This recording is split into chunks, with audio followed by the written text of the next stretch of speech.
Okay, so here we are at the top of the hour. Just a warm welcome to everybody. What a delight it is for me to be here and to be sharing in with the goodness of this Sangha. It's quite something. And many of you know that Gil is starting a retreat. So I'm more than happy to help support him as he takes some well-deserved retreat time. Maybe I'll wait a few more seconds before I start with the guided meditation.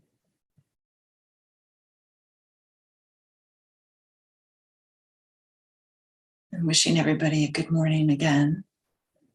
And here it's a little cloudy too. I like how there's a little bit of this weather report. They're a little bit cloudy. I'm in Redwood City, not too far from IMC actually.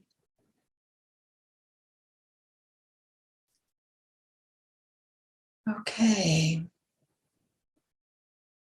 So we'll start with a sit. Being in the meditation posture.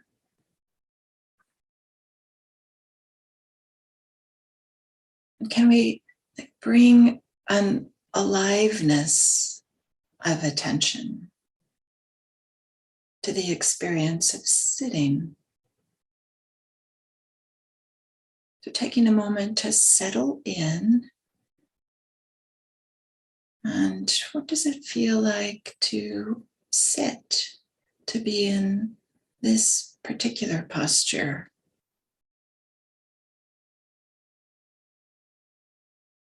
Be feeling the legs are touching the chair or the mat, say a bench, couch, bed, whatever it is.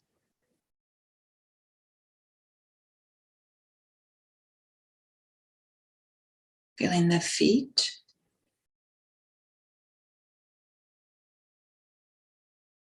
And whatever they're touching.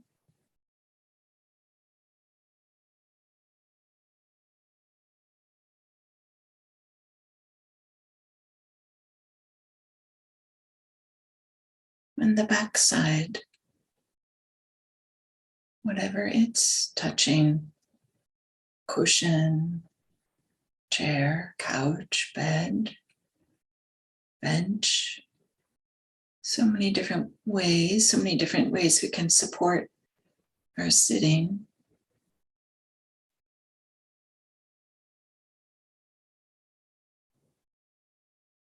Feeling the pressure against the body, feeling connected.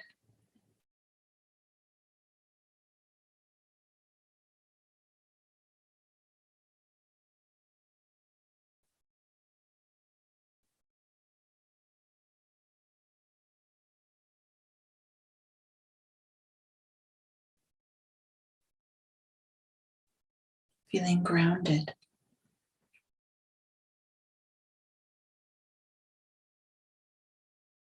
And can we feel the stability of this sitting base?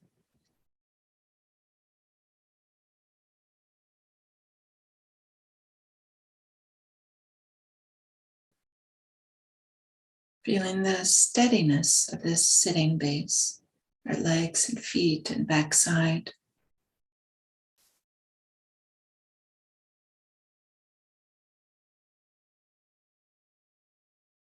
And allowing that to support us.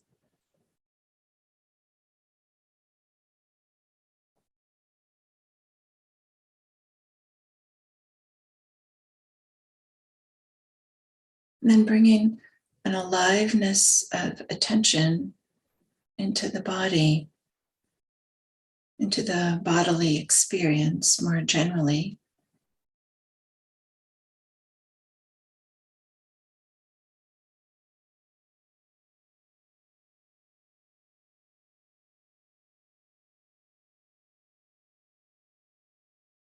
Is there a way we can inhabit the body with aliveness, with presence.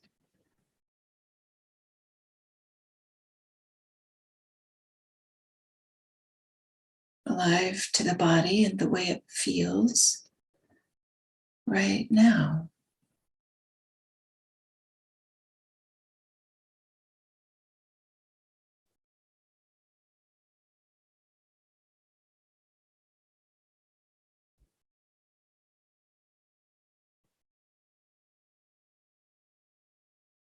Maybe there are some areas of tension or tightness.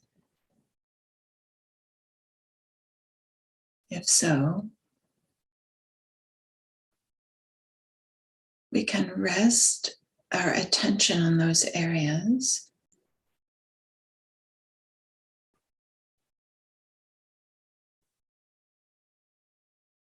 with a spirit or with a intention of allowing.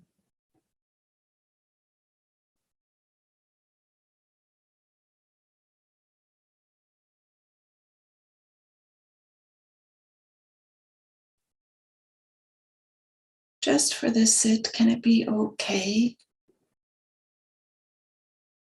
Those areas of tension, tightness are there.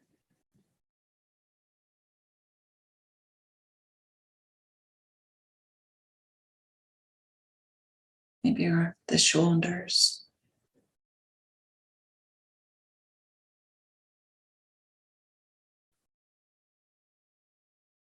the face,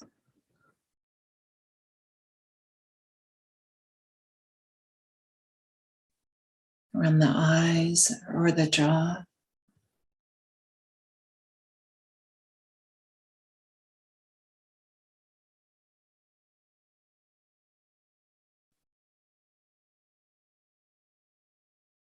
Allowing any softening, any opening, relaxing.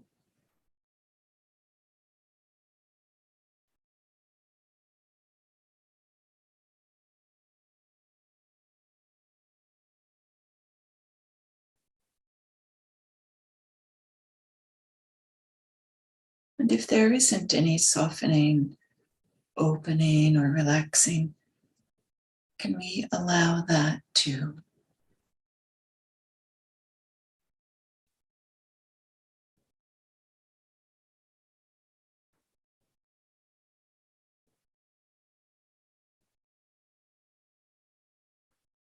Being okay with it not being quite okay.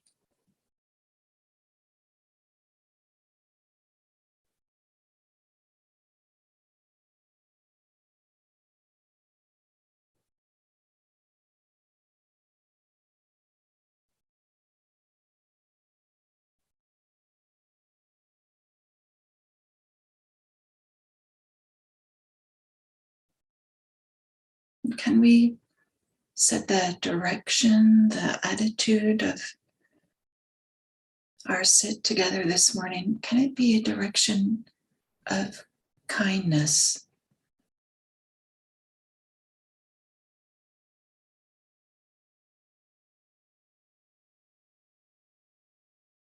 of warmth,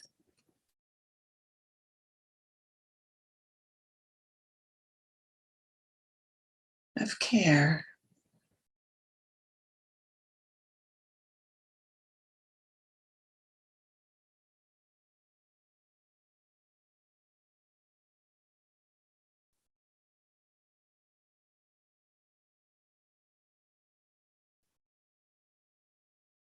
In some ways, we might say that just the act of sitting down to meditate is an act of kindness towards ourselves, way of taking care of ourselves.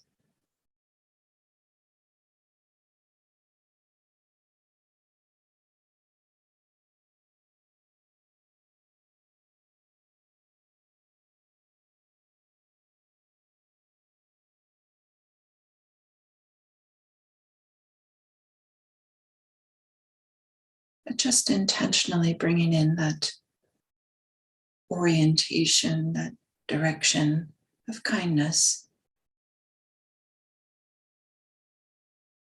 for this time together.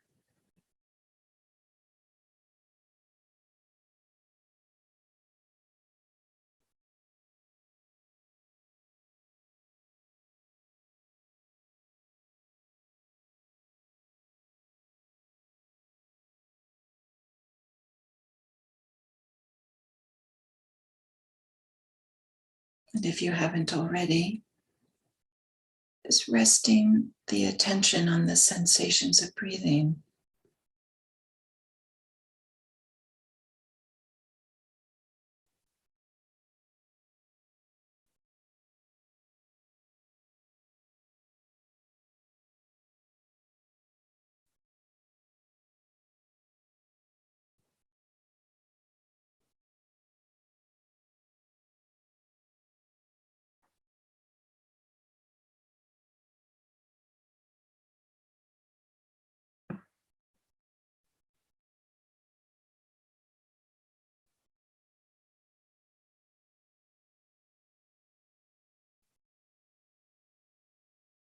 Feeling the body as it breathes.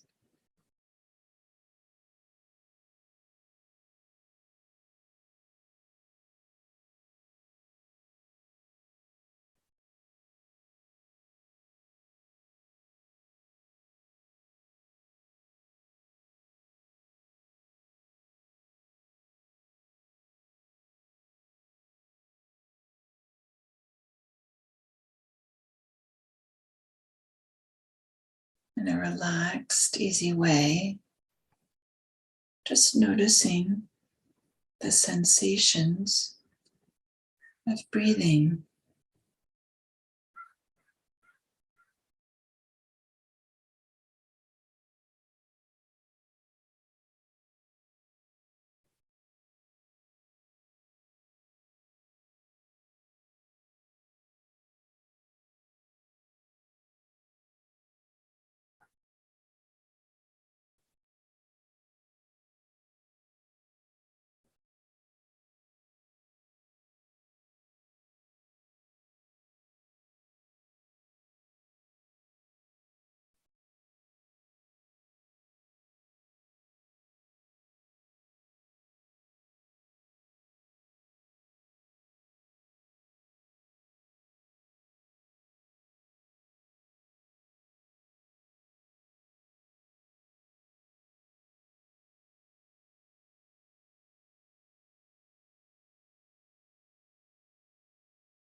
And when the mind wanders, as it's apt to do, you just very simply, gently begin again.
So again, let's see, I need to stop the recording here for a moment.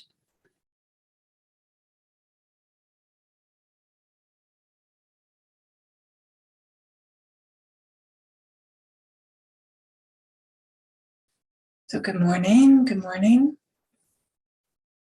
Thank you for that sit together. It's lovely to sit together. And so this morning I'd like to talk a little bit about stories and the role that they play and some of the stories we tell ourselves, and certainly some of the stories that are in our tradition.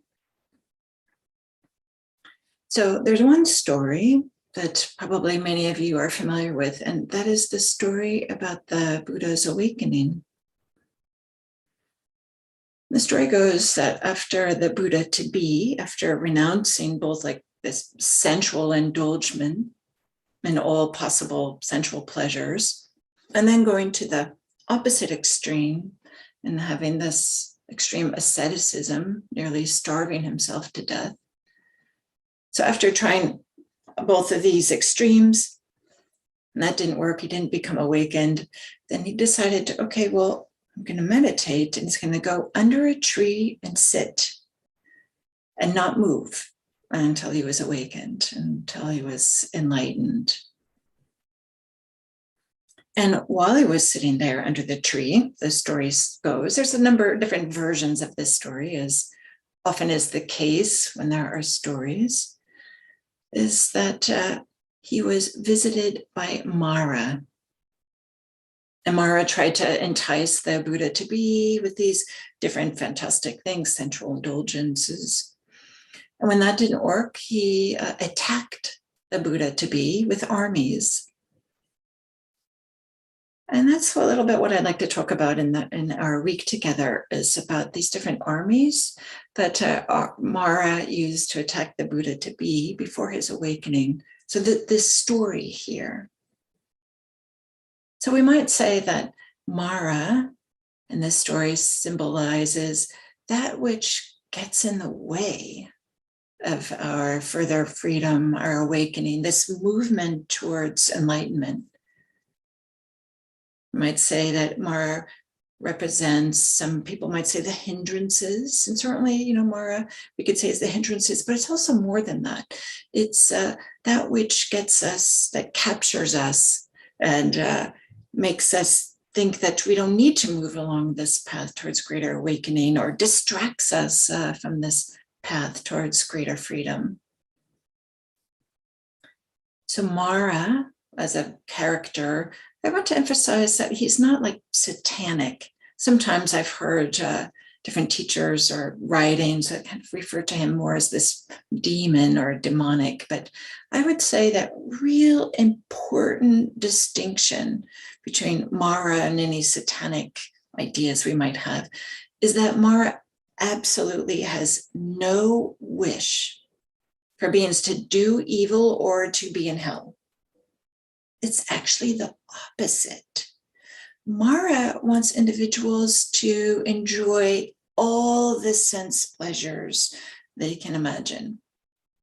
Mara would like for us to have the best food ever, the best vacations ever, the best sex ever, the best anything, just so that we feel intoxicated by sensual pleasures and are indulging in them again and again and again.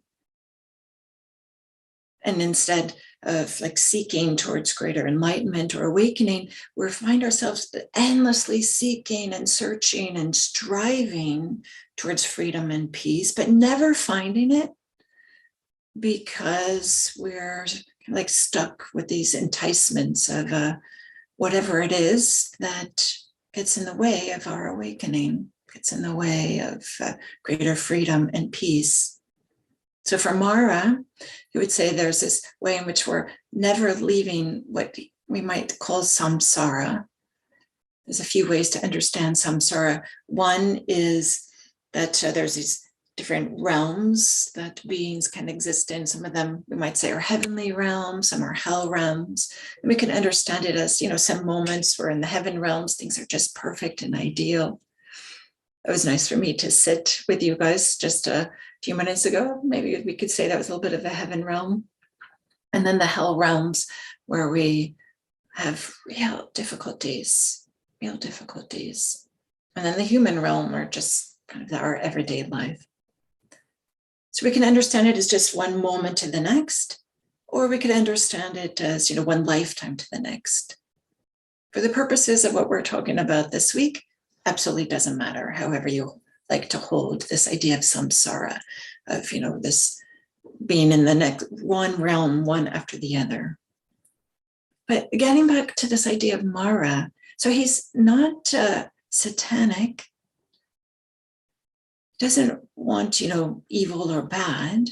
So he emphasizes complacency and contentment in some kind of way, but really like this complacency. So the story of Mara is the story of complacency versus effort.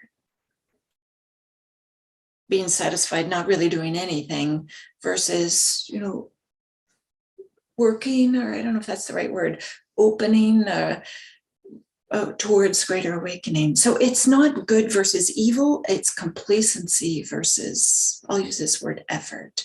But I don't want to imply that it has to be super hard effort, because sometimes it does, but sometimes it doesn't. So to this story of Mara, there's been a modern day reinterpretation that I just think is delightful, that I've really have enjoyed. And this story has been written by Ajahn Punadamo, from the Arrow River Forest Hermitage in Northern Ontario, Canada. And he's in the Ajahn Chah lineage. And he wrote this story that's the story of Mara writing letters to the generals of these 10 armies. So he has these letters that he's written to kind of like encourage those individuals who are leading these armies that lead in, humans, we'll say, into this complacency. So here's the setting in which Ajahn Punadamo wrote as describing Mara sitting down to write these letters. And here's the description. In a faraway realm, there's this most intoxicatingly beautiful pleasure park in all the vast swarms of universes. Golden leaves, swayed by gentle breezes, tinkle with soft and lazy melodies. Gorgeous birds and enormous butterflies flutter through the shady groves.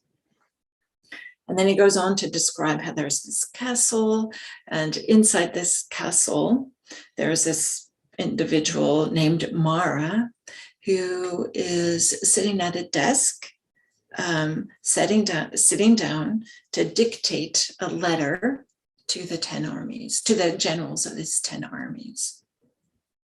So you can, this really fantastical realm. And sometimes that's kind of what makes it fun, I think, is this fantastical realm, that this, maybe this sense of whimsy, as opposed to some of this seriousness, because this practice is really serious, but sometimes we need a little bit of whimsy to uplift the heart, and for maybe to see ourselves in a way that isn't so maybe critical or overbearing.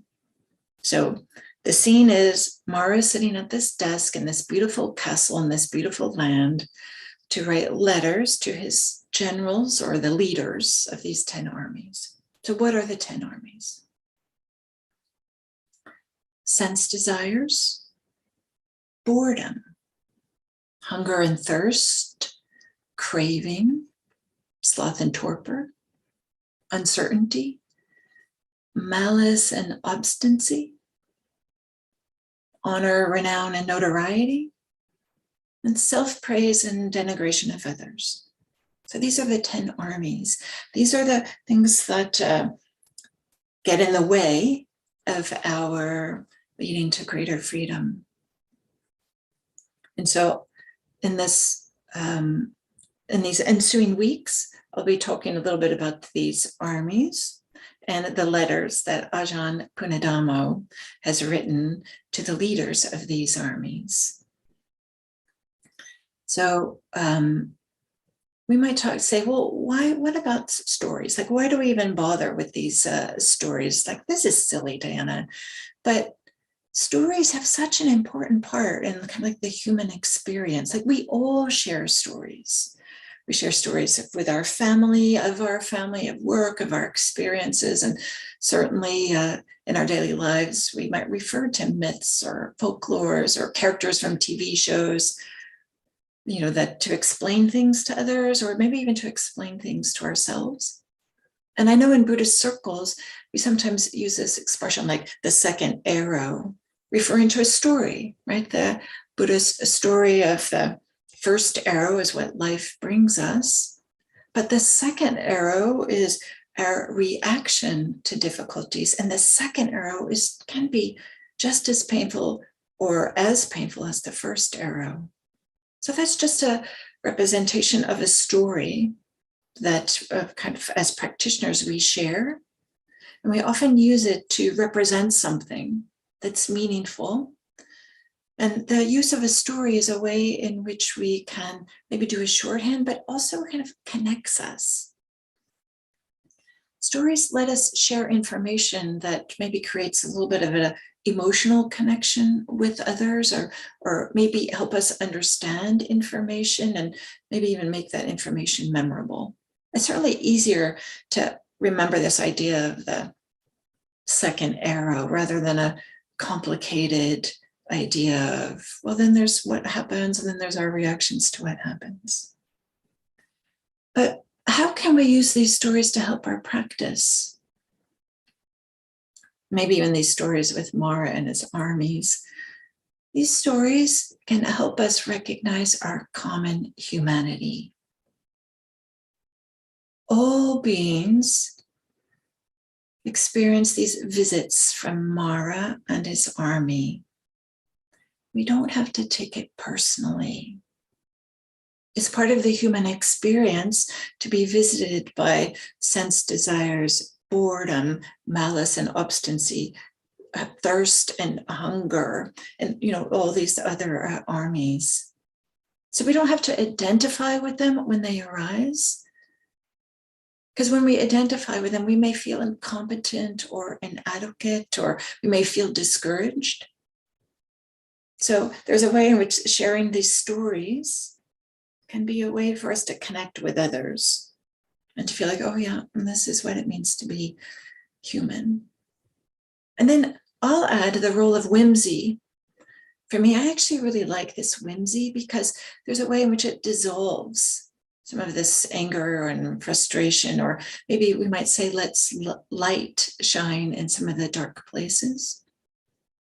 Or we might even say that it warms our hearts or softens our hearts and makes life more interesting to have some of these stories and to have a little bit of whimsy that eases some tension. There's a way that connects us together.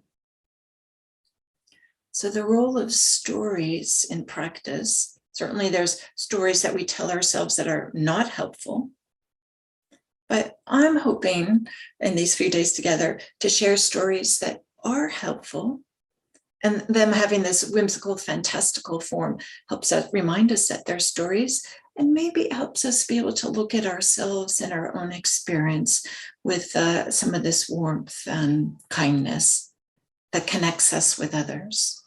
So I hope that you'll join me for the rest of this week as I'll share some of these letters that were written to the leaders of these different armies. I'll choose a few of these.